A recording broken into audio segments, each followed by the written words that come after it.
Hello दोस्तों, मैं आपका स्वागत करता हूं हमारे वीडियो में। मैं आपका होस्ट और दोस्त ऋषभ। तो हम लोग पहले सीखने वाले हैं और जानने वाले हैं डिफाइन अकाउंटिंग के बारे में। तो बात सिर्फ इतनी है, बाकी सब दाल भात। ये सब हम लोग कुछ नहीं जानेंगे। तो जानते हैं बिजनेस के बारे में।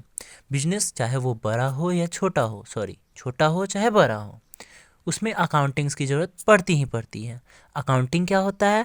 ट्रांजैक्शन, यानी कि जितना भी ट्रांजैक्शन हो रहा हो, वो चाहे आप सेल्स के ऊपर कर रहे हो, परचेज के ऊपर कर रहे हो या एक्सपेंसेस कर रहे हो। जैसे कि मैंने खोला एक ढाबा, बाबा का ढाबा। वहाँ पे मैंने एक स्लोगन डाला कि रोटी मिलेगा तवा पर सेकुआ और आपको स्टार्टर में मिल जाएगा ठेकुआ। ठीक है, तो जैसे कि रोटी के लिए हमें आटा खरीदना होगा, आटा खरीदेंगे तो उसके लिए परचेज़ करना होगा आटा, उसमें जो खर्चा आया वो। फिर उसके बाद उसमें लगा हुआ एक्सपेंसेस, यानी कि रोटी को बनाने में भी तो कुछ खर्चा आएगा, तो वो एक्सपेंसेस। और जब उसे हम लोग बेच रहे होंगे तो हम लोगों को पैकेजिंग पे या प्लेट पे या किसी और चीज़ में कुछ ना कुछ तो खर्चा आएगा ही आएगा। तो ये सब बात रहा ट्रांजैक्शन का। अब ट्रांजैक्शन सबसे पहले हम लोग कर लेंगे, उसके बाद हम लोग करेंगे आइडेंटिफिकेशन। अब आइडेंटिफिकेशन क्या होता है, यानी कि हम लोग जानते हैं कि अकाउंटिंग के बारे में, अकाउंटिंग कहते किसे हैं। तो सबसे पहला चीज़ जो हम लोग करते हैं वो करते हैं रिकॉर्डिंग। अब रिकॉर्डिंग या तो हम लोग जनरल में करेंगे या तो सब्सिडरी बुक में करेंगे।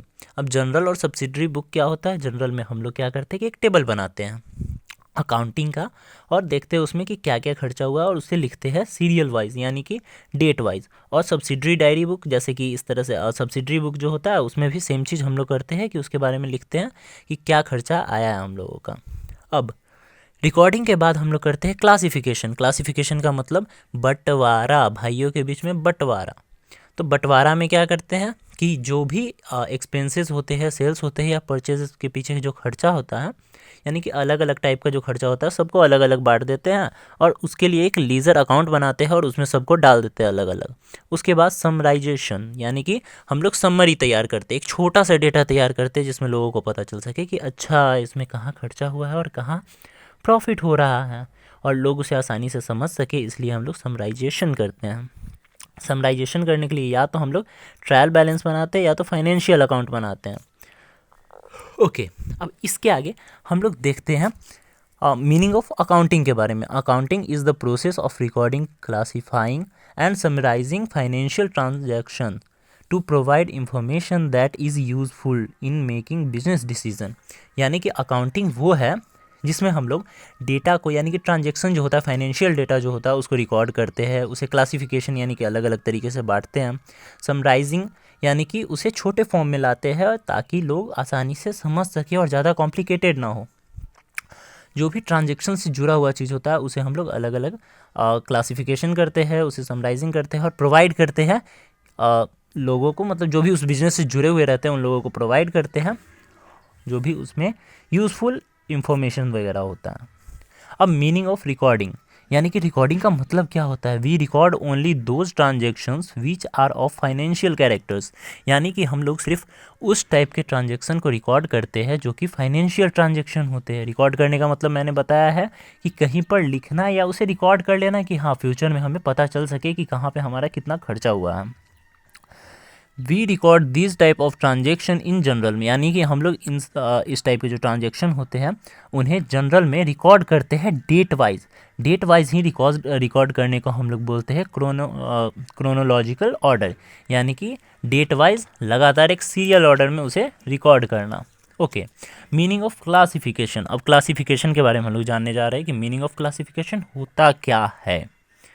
In this process, we have to classify or grouping all the transactions of one nature at one place in a separate account. यानी कि हमें पहले अलग अलग अकाउंट बनाने होते हैं और फिर जो डेटा होता है ना, कि अलग अलग तरीके का डेटा जो होता है उसे हम लोग सेपरेट करते हैं अलग अलग और उसे हर अलग अलग अकाउंट में डालते हैं। जैसे कि मैंने कुछ चीज़ खरीदा तो उसका एक अलग अकाउंट बनाऊंगा, उसे अलग ग्रुप करूंगा और उसे उस अकाउंट में डाल दूंगा।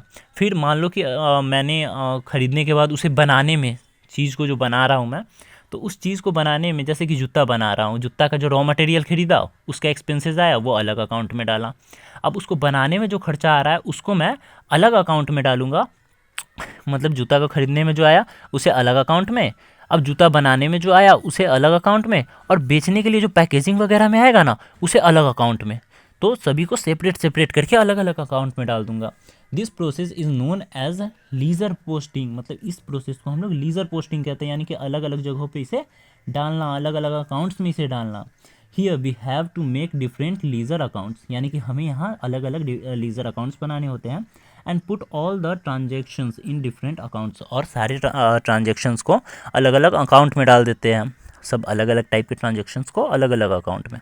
ओके अब मीनिंग ऑफ समराइजिंग, यानी कि समराइजिंग का मतलब क्या होता है। Summarising is the art of presenting the classified data in a understandable and useful way to management और other user of such data, यानी कि समराइजिंग का मतलब एक तरह का ये आर्ट है जिसे हम लोग प्रेजेंट करते हैं किस तरीके से, तो अंडरस्टैंडेबल और यूज़फुल वे में, यानी कि समझने लायक और यूज़फुल वे में उसे समराइज कर देते हैं, उसे सजाते हैं, और फिर वो हम या तो मैनेजमेंट को देते हैं या तो उस काम से जुड़े हुए जो यूज़र्स होते हैं ना उन्हें हम देते हैं। अब यूज़र्स दो तरह के होते हैं, एक इंटरनल होते हैं और एक एक्सटर्नल होते हैं। इंटरनल यूज़र्स वो हो गए जो अंदर से उसका फ़ायदा उठा रहे हो, और एक्सटर्नल यूज़र्स वो हो जाएंगे जो बाहर से खरीदने आते हैं सामानों को।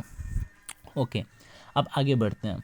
इन this process we have to prepare trial balance and final balance, यानी कि हमें इसमें ट्रायल बैलेंस देखना होता है। पहले से ही एक बैलेंस बनाते हैं, सोचते हैं कि अच्छा वो बैलेंस मतलब कितना खर्चा लग सकता है इसमें, और फाइनल अकाउंट जो होता है वो फाइनली जो हम लोगों का लग रहा होता है वो वाला होता है। ओके अब definition of accounting by R N. Anthony, एक हमारे चचा थे आर.एन. एंथनी, वो कुछ बोल करके चले गए हुए थे अकाउंटिंग के बारे में। अब वो हम लोग जानने वाले हैं कि कची बोल करके वो चले गए थे।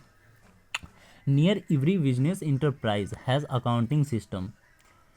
It is a means of collecting, summarizing, analyzing and reporting in monetary term information about business, यानी कि अकाउंटिंग जो है वो किसी भी बिजनेस इंटरप्राइज के लिए